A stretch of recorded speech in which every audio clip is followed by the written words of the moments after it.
ಅಮಾನತುಗೊಳಿಸತಕ್ಕದ್ದು. ಇದು ರೂಲ್ ಬುಕ್ಕಲ್ಲಿರೋದು. ಇಲ್ಲಿ ಆಪ್ಷನ್ ಇಲ್ಲ, ಅಮಾನತುಗೊಳಿಸತಕ್ಕದ್ದು ಅಂತ ಇದೆ. ಇಲ್ಲಿ ವಿವೇಚನಾಧಿಕಾರ ಬಳಸಿ ತೀರ್ಮಾನ ತಗೊಳ್ಬೇಕು ಅಂತ ಏನಿಲ್ಲ. ಅಲ್ಲಿ ವಿವೇಚನಾಧಿಕಾರ ಬಳಸೋದಕ್ಕೆ ಅವಕಾಶ ಇರೋದು ಎಷ್ಟು ದಿನಗಳ ಕಾಲ ಅನ್ನೋದು ಮಾತ್ರ ಅವ್ರ ವಿವೇಚನಾಧಿಕಾರ. ಸದನದ ಅವಧಿಗೆ ಅಥವಾ ಪೂರ್ಣ ಅವಧಿಗೆ ಅವ್ರನ್ನ ಅಮಾನತುಗೊಳಿಸುವಂಥ ಸ್ಪಷ್ಟ ನಿರ್ದೇಶನವನ್ನು ರೂಲ್ಸ್ ಬುಕ್ ಕೊಟ್ಟಿದೆ.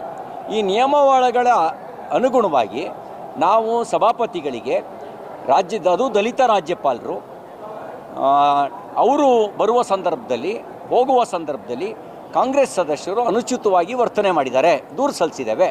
ಅದಕ್ಕೆ ನಾವು ವಿಧಾನ ಪರಿಷತ್ನಲ್ಲಿ ನಾವು ಡಿಮಾಂಡ್ ಇಟ್ಟಿದ್ದೇವೆ, you have to take action against them, you should take action against them as per the Vidhana Parishad rules book. ಅದನ್ನೇ ನಾವು ಕೇಳಿದ್ದೇವೆ. ಈ ಒಂದು ರೂಲ್ ಬುಕ್ ಪ್ರಕಾರ ನೀವು ತಗೊಳ್ಳಿ. ಈಗೇನು ನಿರ್ಣಯ ತಗೊಳ್ತೀರಿ ಅದು ಪ್ರೆಸಿಡೆಂಟ್ ಆಗುತ್ತೆ. ಇವತ್ತು ನೀವು ಏನೂ ನಿರ್ಣಯ ತಗೊಳ್ಳದೆ ಹೋದರೆ ಬಾರಕೂನ್ ಮಾಫ್ ಅಂತ ಬಿಟ್ಟರೆ ಅದು ನೀವೇ ಐ ವಿಟ್ನೆಸ್ ಯಾರು? ಸಭಾಪತಿ, ಸಭಾಧ್ಯಕ್ಷರು ಅವರೇ ಐ ವಿಟ್ನೆಸ್ಸು, ಮುಖ್ಯಮಂತ್ರಿಯೇ ಐ ವಿಟ್ನೆಸ್ಸು. ನಿಮ್ಮ ಆತ್ಮಸಾಕ್ಷಿಯನ್ನು ಪ್ರಶ್ನಿಸ್ಕೊಳ್ಳಿ. ನೀವೇ ಇದ್ರಲ್ಲ, ನಿಮ್ಮ ಕಣ್ಣೆದುರುಗಡೆ ನಡೀತಲ್ಲ. ನಿಮ್ಮ ಕಣ್ಣೆದುರುಗಡೆ ನಡೀತು ಅಂತ ಅಂದಾಗ ಅದಕ್ಕೆ ಬೇರೆ ಸಾಕ್ಷಿಯ ಅವಶ್ಯಕತೆ ಇಲ್ಲ. ನೀವೇ ಪ್ರತ್ಯಕ್ಷ ಸಾಕ್ಷಿ, ನಿಮ್ಮ ಕಣ್ಣೇ ಸಾಕ್ಷಿ, ನಿಮ್ಮ ಹೃದಯವೇ ಸಾಕ್ಷಿ. ನೀವೇ ಕಣ್ಣಾರೆ ನೋಡಿದ್ದೀರಿ.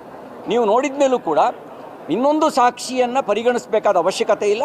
ಹಾಗಾಗಿ ನೀವು ನಿಯಮದ ಪ್ರಕಾರ ಕ್ರಮ ಕೈಗೊಳ್ಳಬೇಕಾಗಿರ್ತಕ್ಕಂಥದ್ದು ಈ ಒಂದು ನಿಯಮಕ್ಕೆ ಕೊಡುವ ಗೌರವ ಆಗುತ್ತೆ. ಇಲ್ಲ ನಿಯಮಕ್ಕೇನು ಬೆಲೆ ಇದೆ? ಆ ನಿಯಮಕ್ಕೆ ಬೆಲೆ ಬರಬೇಕು ಅಂದರೆ ಆ ನಿಯಮಕ್ಕೆ ಅನುಗುಣವಾಗಿ ಕ್ರಮ ಕೈಗೊಳ್ಳಬೇಕು ಅನ್ನೋದು ನಮ್ಮ ವಿನಂತಿ ಇದೆ. ಅದನ್ನು ಸಭಾಪತಿಗಳಿಗೆ ವಿನಂತಿಯನ್ನು ಪತ್ರದ ಮೂಲಕ ಕೊಟ್ಟಿದ್ದೇವೆ.